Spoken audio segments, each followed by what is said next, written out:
Allahu Allahu Allahu Allah, Allahu Allahu Allahu Allah, Allahu Allahu Allahu. Kan kita sudah sering dengar di surat Yasin, al-yauma nahtimu ala afwahihim wa tukallimuna aydihim wa tashhadu arjuluhum bima kanu yaksibun. Pada hari ini kata Allah, di akhirat kelak semua orang menghadap Allah, mempertanggungjawabkan masing-masing, berkumpul di padang mahsyar. Ini keyakinan, lain logika, keyakinan. Maka ditutuplah kunci yang namanya mulut-mulut mereka, mulut-mulut manusia itu tidak bisa berkata-kata, muatiasa bersilat lidah, tidak akan bisa berbuat dusta lagi, tidak akan bisa, ditutup oleh Allah Subhanahu wa taala. Yang berbicara apa? Wa tukallimuna aydihim. Nih berbicara tangan-tangan kita. Dipakai apa nih? Kalau kita punya handphone dipakai manfaat atau madorot, dipakai nulis tentang anggaran dan lain sebagainya, apakah di markup, dipakai ngaco atau tidak, itu akan berbicara di hadapan Allah Subhanahu wa taala. Kok bisa? Bisa, mudah bagi Allah. Wa tashhadu arjuluhum bima kanu yaksibun, dan kaki-kaki mereka akan menjadi saksi. Kau mana melangkah?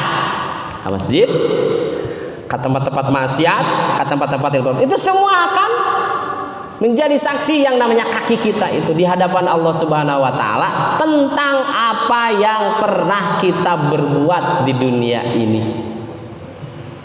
Makanya insyaallah jemaahullah, kalau orang-orang sudah yakin bahwa dunia ini adalah tempat capek, tempat banyak perintah Allah dan juga dilarang juga banyak oleh Allah yang Allah tidak suka, maka pasti akan terarah ke bisa memilih dan memilah begitu. Termasuk apa? Motivasi dorongan kita diajak oleh Allah setelah sholat sebagai rasa syukur kepada Allah, berterima kasih untuk apa? Wanhar, mau berkorban. Makanya Idul Adha itu disebut dengan hari nahar, bukan nahar, ha besar, bukan nahar, ha kecil, beda kan? Kalau nahar itu siang hari, ya kan? Kalau ha besar itu nahar itu siang, lawannya al-lail, malam. Kalau nahar, hari nahar itu hari penyembelihan hewan kurban.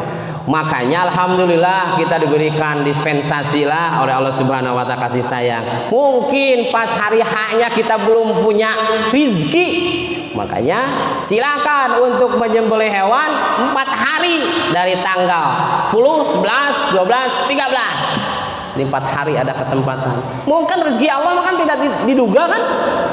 Pas hari hanya nggak ada, mungkin besoknya pas hari tasrik tanggal 11 ada rezeki dari Allah, bisa sesuai dengan kemampuan kita. Tidak bisa gabung sapi, meliwe domba nunggu layak untuk disembelih. Kita tidak usah memaksakan ingin sapi kalau misalkan tidak sanggup begitu, cari begitu. Kenapa? Ini salah satu bentuk rasa syukur kepada Allah Subhanahu wa taala ketika Allah memberikan salah satunya berbentuk rizki hatar kita. Makanya tanggal 12, 13 itu dipersilahkan masih untuk melaksanakan penyembelihan. Dan jamaah rahimakumullah, memang ini adalah merupakan sesuatu hal yang menjadikan orang yang berkorban atau berkurban itu sebagai langkah taqarrub ilallah, mendekatkan diri kepada Allah Subhanahu wa taala. Ini salah satunya dengan berkorban. Kalau salah satu seorang ustadz itu bilang itu bahwa yang namanya korban itu apa? Ngalepaskeun kalebar. Emang benar dipikir-pikir mah. Coba 3,5 juta kan UMR untuk kota Bandung dan kabupaten ada yang seperti itu. Sabulaneun bayangkan, ayeuna kecicut diambil. Bagi orang yang tidak yakin kepada, aduh berat. Makanya memang yang namanya korban itu ngalepas kalebar. Ngalepaskeun kalebar, tapi pahalanya luar biasa di hadapan Allah Subhanahu wa taala. Nah, makanya kita harus memahami dengan sebaik-baiknya bagaimana kita memanfaatkan rezeki kita yang terus-terusan diberikan oleh Allah Subhanahu wa taala untuk disisihkan sebagian.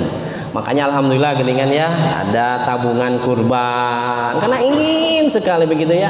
Kalaupun tidak sudah blok satu kali 3,5 juta atau 3 juta dan lain sebagainya.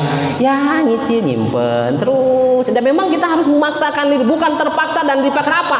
Dirinya menyadari bahwa berapa banyak rizki uang syariatnya yang diberikan Allah Subhanahu wa taala kepada kita. Makanya ya, mudah-mudahan sekarang belum terus terang yang namanya rizki benar itu. Banyak yang curhat kepada saya, bin haitsulah yahtasib, itu benar itu. Benar, Pak. Kok bisa? Itulah min hais. Kenapa? Bisa jadi dia ketika mendapatkan rizki dari Allah dengan yang tidak diduga-duga. Kenapa? Bisa melaksanakan perintah Allah, menjauhi segala yang dilarang oleh Allah Subhanahu wa taala. Kan janjinya Allah begitu kan dalam Al-Qur'an surat At-Talaq. Syaratnya apa kalau ingin diberikan rizki yang tidak diduga-duga? Salah satunya berbentuk harta atau uang. Wa may yattaqillaha yaj'al lahu mahrajan wa yarzuqhu min haitsu la yahtasib. Siapa orang yang bisa bertakwa kepada Allah Subhanahu wa taala, bukan bertakwa dalam artian hanya tahu teori, Pak. Bukan teori. Untuk apa? Teori judul. Paham kita arti takwa, sementara kontradiksi dengan kelakuan. Ini harus dipraktekkan takwa ini. Siap melaksanakan perintah Allah, lakukan dengan seluruh anggota badan kita. Dan siap menjauhi apapun yang dilarang oleh Allah Subhanahu wa taala. Apapun, sekecil apapun yang Allah tidak suka dan Rasulnya, tinggalkan. Itu disebut dengan takwa. Maka jaminan Allah bagi orang yang bertakwa apa? Min hay wa yarzuqhu min haitsu la yahtasib. Salah satunya diberikan rizki yang tidak diduga-duga oleh Allah Subhanahu wa taala. Dan yang pertama akan diberikan jalan keluar dari berbagai macam kesulitan. Syarat, tetap syaratnya cuma satu, bukan logika, bukan akal, tapi al-iman. Pantas ya kalau orang-orang yang beriman kepada Allah mah ketika Allah merintahkan tidak sulit gitu kan. Disuruh untuk sholat tinggal laksanakan sholat. Sok sholat di masjid, di masjid. Rintik-rintik hujan, kumaha we carana. Yang penting orang bisa melaksanakan ibadah sholat, ibadah yang lainnya pun dengan penuh keikhlasan dilakukan, tidak akan menjadi berat.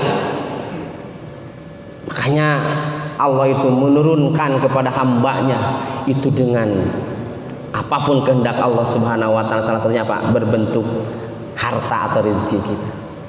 Benar itu. Jadi syaratnya apa? Iman. Man amila sholihan min dzakarin aw unsa wa huwa mu'minun. Itu syaratnya wa huwa mu'min. Ternyata bukan muslim. Kalimat juga wa huwa mu'min, bukan wa huwa muslim, bukan. Karena Islam loba. Sur statusna hanya bisa berserah diri kepada Allah. Itu Islam kan, atau selamat atau damai atau sejahtera. Itu arti Islam itu. Yang menginginkan selamat, hanya ingin saja selamat itu. Tapi kalau orang mukmin pasti muslim. Kalau orang muslim belum tentu mukmin, karena beda artinya. Maka syaratnya juga orang-orang yang beriman, beramal soleh dilakukan dalam keadaan dia beriman, bukan muslim, beriman. Wa huwa mu'min, apa jaminannya? Falanuhyiyannahu hayatan thayyibatan. Kehidupannya pasti akan diberikan kehidupan yang baik, begitu. Tidak mungkin akan sengsara kehidupannya itu, dan diberikan ketenangan hidup. Selalu berterima kasih kepada Allah Subhanahu wa taala, dan dia menyadari bahwa apa? Dunia ini untuk urusan rizki, untuk harta, untuk urusan jabatan tidak mungkin akan sama, pasti akan berbeda. Begitu. Dunia mau begini-begini aja tuh. Justru kita ketika diberikan oleh Allah Subhanahu wa taala aji mumpung teh bagaimana memikirkan untuk kehidupan akhirat dengan apapun yang telah dilakukan oleh Rasulullah, dicontohkan oleh Rasulullah Muhammad SAW. Makanya orang-orang yang memikirkan akhirat Bapak, tenang kehidupan. Ada karibu dunia, gini-gini aja dengan dunia, penuh dengan luka-liku kehidupan. Makanya bagi orang-orang yang dangkal terhadap ajaran Allah Subhanahu wa taala, ketika ada masalah pasti apa? Stres itu. Benar itu. Tetap tempat kembalinya apa? Agama lagi. Enggak ada lagi. Kenapa? Dengan ingat kepada Allah, dengan zikir kepada Allah, hati kita akan menjadi tenang. Salah satunya apa? Ya praktek-praktek ibadah yang kita lakukan ini pasti akan berada dalam ketenangan. Dengan kita sholat terus menerus sebagai salah satu tadi bukti syukur kepada Allah, Allah pasti ikut campur gitu. Apalagi kita punya keyakinan, ternyata di akhirat yang pertama teh ditaros ku Allah teh ternyata bukan yang lainnya kecuali ibadah sholat, gitu Pak. Jadi yang ditanya oleh Allah itu di akhirat kelak itu bukan yang lainnya. Kalau kita sudah tahu tinggal ger aja lah, sing bagus salatnya, sing khusyuk, bagaimana cara di masjid. Awwalu ma yuhasabu bil 'abdu yaumal qiyamah as-shalah. Dan ketika sudah bisa melaksanakan ibadah sholat, maka wanharnya pun, berkorbannya pun dia lakukan sepanjang dia diberikan kemampuan oleh Allah Subhanahu wa taala. Ayo Pak ya, mudah-mudahan kita semua yang masih diberikan kesempatan hidup oleh Allah Subhanahu wa taala, ya, karena saudara-saudara kita ya di sini sudah banyak yang dipanggil sama Allah Subhanahu wa taala.